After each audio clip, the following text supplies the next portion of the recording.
Olá, gente! Sou Cláudia Guglieri, psicóloga, gestalt terapeuta. Me dedico a questões da adolescência e do universo adulto. E hoje eu tô aqui para falar com vocês sobre TDAH, transtorno do déficit de atenção e hiperatividade. Vamos lá? Bem, pensei em começar falando sobre a avaliação. Porque a gente vive hoje num mundo em que se tem muito déficit de atenção por aí, em que se tem muita falta de atenção por aí, em que as pessoas vivem muita dificuldade de controlar impulsos agressivos ou agitações internas, em que a gente vive muitas dificuldades em amplo sentido. Mas quando é que realmente a gente tem que parar, afinal olhar e avaliar para saber se você, seu filho, as pessoas ou alguma pessoa que você conhece está precisando efetivamente de um olhar especializado ou de uma avaliação para entender se há aí um transtorno de déficit de atenção. É quando a gente começa a ter déficits importantes, dificuldades significativas ou sofrimento. E esse déficit importante ou sofrimento, especialmente se ele aparece em mais de uma área das nossas vidas. Se ele, por exemplo, aparece na escola e na vida social, ou em casa e no trabalho, a gente começa a perceber esses sintomas que estão por aí, todo mundo fala, muita gente está se trazendo para o conhecimento público, que a gente pode encontrar na internet.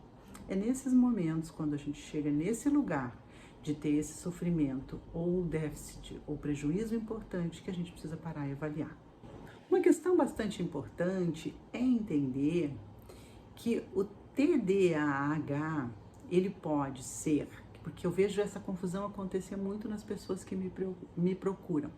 Ah, mas eu não sou hiperativo. Ah, mas a minha atenção é ruim, né? Mas eu tenho uma boa interação social, né? Então, assim, existem separações aí dentro das avaliações, bem dentro do TDAH. TDAH, ele pode se manifestar com um percurso mais no déficit de atenção, ou na hiperatividade e impulsividade, ou misto. Então, a gente pode estar falando do misto como déficit de atenção e hiperatividade ou impulsividade. E a gente pode estar falando só de déficit de atenção, sem hiperatividade, sem impulsividade. Ou a gente pode falar só da impulsividade e da hiperatividade com um pouco de déficit de atenção.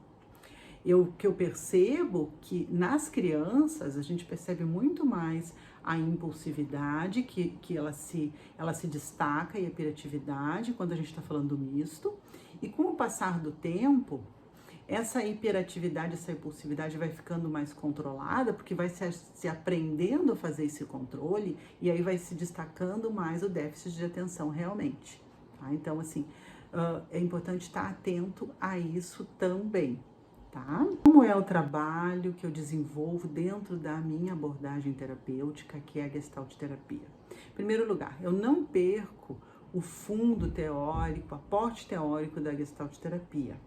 E existem aí, daí eu também não vou explicar para vocês uma linguagem mais detalhada, porque o pessoal que me segue nem quer essa linguagem, mas prestando atenção na Gestalt, falando de Gestalt terapia, existem umas questões muito importantes, que é como esse jovem vai vivendo esse processo, porque chega para mim já na adolescência ou no adulto, esse processo, né, de passar por este problema ao longo da sua vida, e o que ele vai introjetando que não é legal, e o que ele introjeta aí de si, ou como é que ele vai fazendo a construção da sua própria identidade, passando por esse processo. Então isso está bem no nosso fundo do nosso trabalho, eu vou olhando, como é que ele vai se relacionando com as questões de ajuste criativo e de adaptação, que são muito importantes. Isso eu vou olhar também com muita atenção.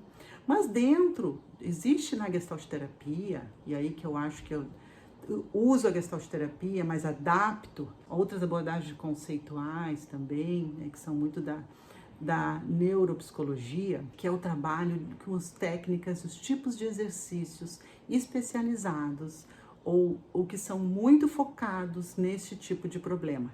Então, assim, eu vou, claro, olhar para aquele jovem, olhar para aquele adulto e entender, assim, quais são as necessidades dele, onde ele está aí manifestando alguma comorbidade.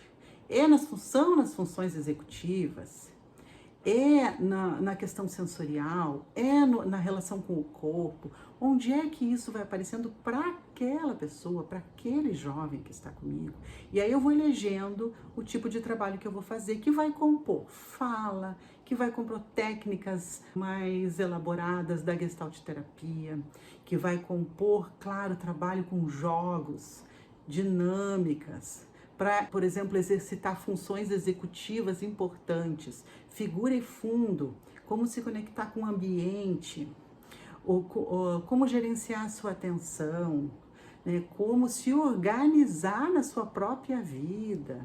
Então isso vai acontecendo conforme vai aparecendo, porque também eu vou fazendo junto com esse jovem um olhar, um diagnóstico processual, que vai trazendo, que vai mostrando as demandas e que a gente vai trabalhando as demandas. Claro que eu conheço o suporte teórico, os critérios diagnósticos, tudo isso está no meu fundo aqui. Mas aí eu vou eleger esse trabalho para este jovem de uma forma muito particular, conforme as necessidades deles vai aparecendo, ou para esse adulto também.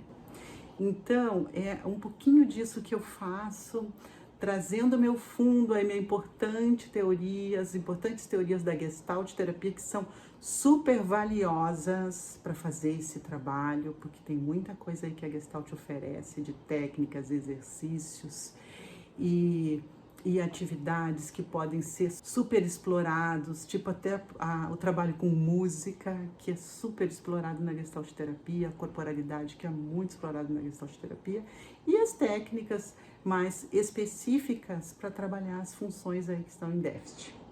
Olha, tentei falar um pouquinho, eu aguardo as perguntas, vou trazer mais coisas lá no meu Instagram, e vamos seguir falando aí um pouquinho seguir falando cada vez mais aí de TDAH, dessa forma, né, espontânea. Me acompanhe. Um grande beijo a todos.